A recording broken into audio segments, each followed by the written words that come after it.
Question second first कर चुके हैं हम, प्लेलिस्ट चेक करो, फर्स्ट कर चुके हैं। Question second, the person not being members, जो पर्सन मेंबर्स नहीं है डीलिंग विद द कंपनी और जो कंपनी के साथ डील कर रहे हैं, are always protected by the doctrine of indoor management, उनको हमेशा डॉक्ट्रिन ऑफ इंडोर मैनेजमेंट से हम प्रोटेक्ट करते हैं। ठीक बात है, करते हैं प्रोटेक्ट, बट सर्टेन एक्सेप्शन भी है इसकी। The person dealing with the company are always protected by the doctrine of indoor management. हाँ ठीक है, जो आउटसाइडर्स होते हैं, जो हमारे स्टेक होल्डर्स होते हैं, हम उसको प्रोटेक्ट करते हैं डॉक्ट्रिन ऑफ इंडोर मैनेजमेंट से। ठीक है, explain also explain also explain when doctrine of constructive notice will apply, ये भी बता दो कि डॉक्ट्रिन ऑफ कंस्ट्रक्टिव नोटिस जो है वो किस केस में हम अप्लाई करेंगे। सो आपको ये पूछ रहा है, इंडोर मैनेजमेंट भी बताओ और डॉक्ट्रिन ऑफ कंस्ट्रक्टिव नोटिस भी बताओ।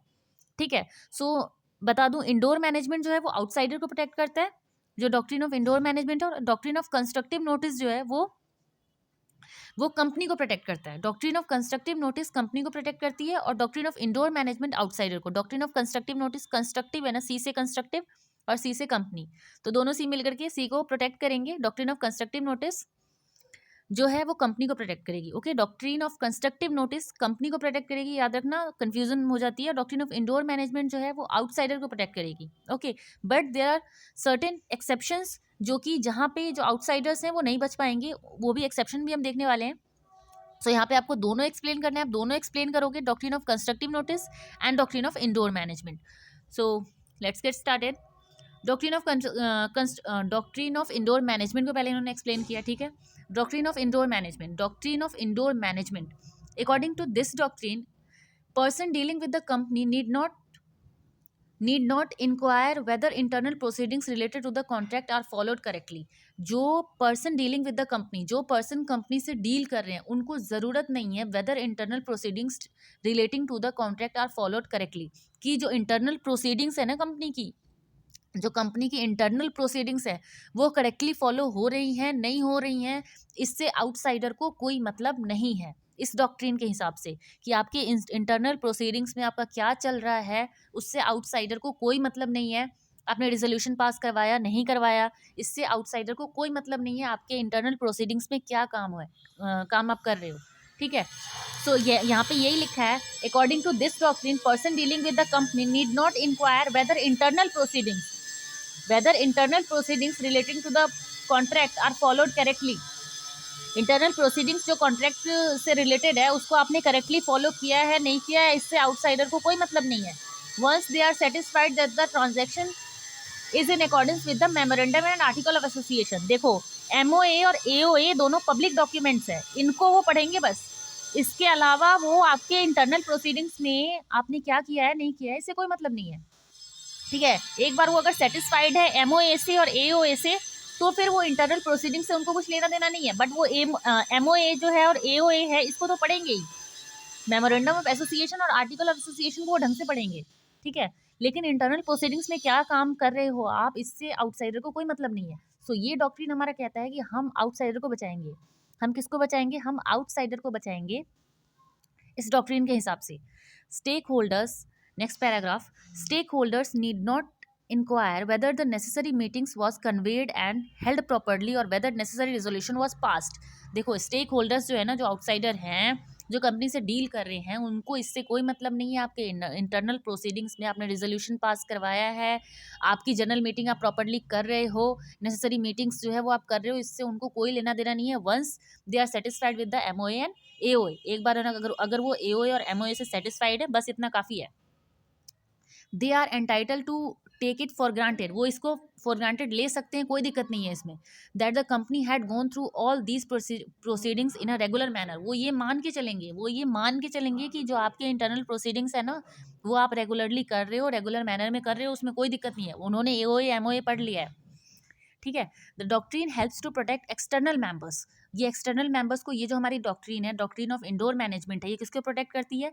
The doctrine helps to protect external members को प्रोटेक्ट करती है फ्रॉम द कंपनी से, and states that the people are entitle to presume that the internal proceedings are as per the document, और ये लोगों को ये एंटाइटल करती है कि हाँ जो इंटरनल प्रोसीडिंग्स जो कंपनी की है वो एज पर डॉक्यूमेंट जैसे है उस हिसाब से वो है, ठीक है सब कुछ submitted with the registrar of the office, और सब कुछ आपने ढंग से सबमिट किया, सब कुछ सही चल रहा है, ठीक है। नेक्स्ट पैराग्राफ में यही है, the doctrine helps to protect external members from the company and states that the people are entitled to presume that the internal proceedings are as per the documents submitted with the registrar of the company। जो documents आपने registrar के पास submit करवाए हैं उसके हिसाब से सब कुछ सही है, ये एक्सटर्नल मेंबर्स जो हैं वो उसको मान करके चलेंगे, ठीक है। अब यहाँ पे doctrine of the doctrine of indoor management is opposite to the doctrine of constructive notice, क्योंकि यहाँ पे क्वेश्चन में उन्होंने कंस्ट्रक्टिव नोटिस को भी पूछा है ना कि कंस्ट्रक्टिव नोटिस भी बताओ, तो यहाँ पे ये कह रहे हैं कि जो डॉक्ट्रिन ऑफ कंस्ट्रक्टिव नोटिस है, जो the doctrine of indoor management है वो अपोजिट है, किसके अपोजिट है, डॉक्ट्रिन ऑफ कंस्ट्रक्टिव नोटिस के, क्योंकि वहाँ पे हम आउटसाइडर को प्रोटेक्ट कर रहे थे, स्टेक होल्डर्स को प्रोटेक्ट कर रहे थे, यहाँ पे हम कंपनी को प्रोटेक्ट करेंगे, यहाँ पे हम किसको प्रोटेक्ट करेंगे, डॉक्ट्रिन ऑफ कंस्ट्रक्टिव नोटिस में सी से कंपनी, सी से कंस्ट्रक्टिव नोटिस, ठीक है, सी से कंस्ट्रक्टिव। तो यहाँ पे आप याद रखना, यहाँ पे कंस्ट्रक्टिव नोटिस में कंपनी को प्रोटेक्ट करेंगे, इंडोर मैनेजमेंट में हम आउटसाइडर को प्रोटेक्ट करेंगे, कंस्ट्रक्टिव नोटिस में कंपनी, कंस्ट्रक्टिव नोटिस कंपनी, ठीक है, कंस्ट्रक्टिव नोटिस में कंपनी को प्रोटेक्ट करेंगे। Whereas the doctrine of constructive notice protects a company against the outsider। जो doctrine of constructive notice है, C से constructive notice, C से company, और दोनों C मिलकर के C को protect कर रहे हैं, ठीक है।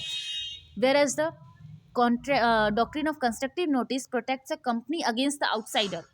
doctrine of constructive notice जो है वो company को protect करेगी against the outsider। The doctrine of indoor management protects the outsider against the company, against the action of the company, और डॉक्ट्रिन ऑफ इंडोर मैनेजमेंट है वो किसको प्रोटेक्ट कर रही है, आउटसाइडर को प्रोटेक्ट कर रही है। This doctrine also is safeguard against the possibility of abusing the doctrine of constructive notice. So ये दोनों एक दूसरे के अपोजिट है।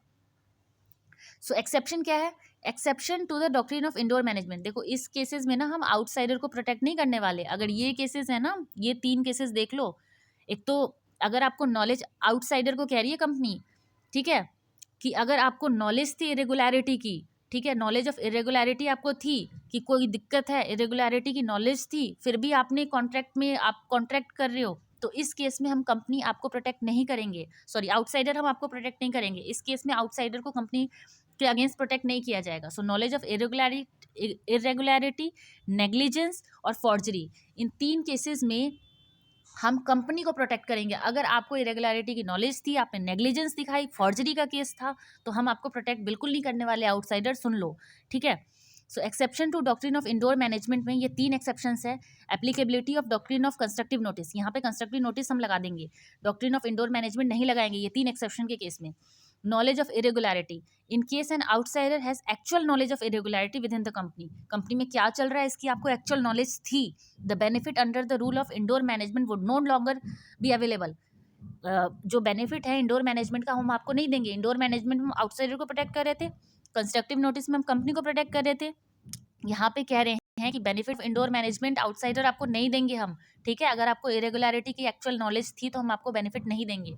इनफैक्ट ही शी में well be considered part of the irregularity, बल्कि हम आपको इरेगुलरिटी का पार्ट मान लेंगे, ठीक है। अगर आपको नॉलेज ऑफ इरेगुलरिटी थी तो हम आपको उसका पार्ट मान लेंगे। इंडोर मैनेजमेंट तो दूर की बात है, आपको इंडोर मैनेजमेंट का बेनिफिट हम नहीं देने वाले, ठीक है, अगर आपको इरेगुलरिटी की नॉलेज थी तो। ये 3 एक्सेप्शंस है किसके, डॉक्ट्रिन ऑफ इंडोर मैनेजमेंट की। फर्स्ट, नॉलेज ऑफ इरेगुलरिटी हो गया हमारा। सेकंड, नेग्लिजेंस, नेग्लिजेंस अगर आपने दिखाई है, इफ आउटसाइडर को बोल रहे हैं ये तीनों, ठीक है, नेग्लिजेंस अगर आपने दिखाई है, if with the minimum of effort the irregularities with in a company could be discovered, the benefit of rule of indoor management would not apply.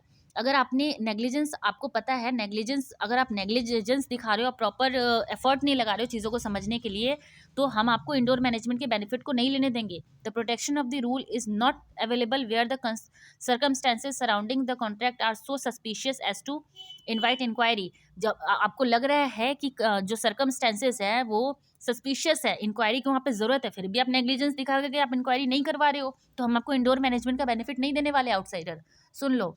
And the outsider dealing with the company does not make proper inquiry, outsider ने proper inquiry नहीं करवाई, उसको suspicious लग रहा था कि हाँ contract suspicious है, इसमें इंक्वायरी की जरूरत है, आपने नहीं करवाई, आपने नेग्लिजेंस दिखाया, आपको इंडोर मैनेजमेंट का कोई बेनिफिट नहीं मिलने वाला।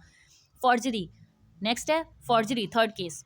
फॉर्जरी के केस में the rule does not apply where a person relies upon a document that turns out to be forged. जो डॉक्यूमेंट फॉर्ज था उस पर आपने रिलाय किया, since nothing can validate forgery, आपने उस पर रिलाय किया, तो हम आपको कोई इंडोर मैनेजमेंट का बेनिफिट नहीं लेने देंगे। A company can never be held bound for the forgeries committed by its officers, चाहे उसके ऑफिसर्स ने ही फॉर्जरी की हो, ठीक है, इससे कोई मतलब नहीं है।